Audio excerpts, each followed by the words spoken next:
Bobby Johnson. I love you. Having already raised 3 kids of her own, she's now raising 2 more. We have to play nice. Her grandkids. But let's rewind to when she found out her daughter was pregnant.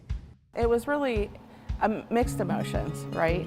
On one hand, she and her husband were excited to soon take on the honorary titles of Grandma and Grandpa. But at the same time, We knew that our daughter was struggling with substance use disorder. still everything seemed fine.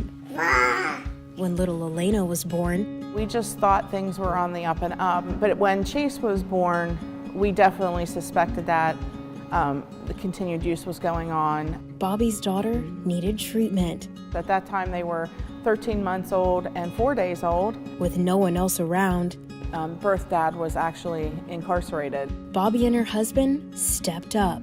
I had to relearn, just what formula to use. Okay, you ready? Okay, ready? Also, like car seats, knowing how to put them in. My eyes don't work as well as they used to.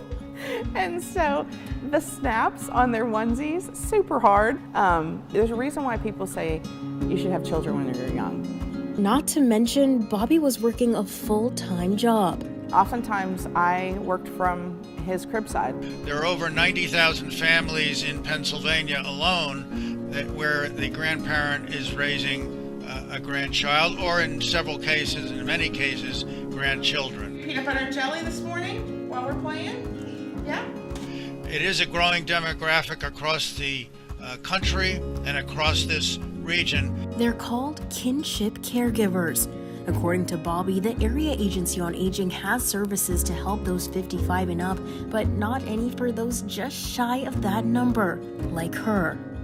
According to AARP, there are approximately 53 million unpaid familial caregivers in the U.S., with 1.5 million of those caregivers residing in the Commonwealth. And where do they go for help?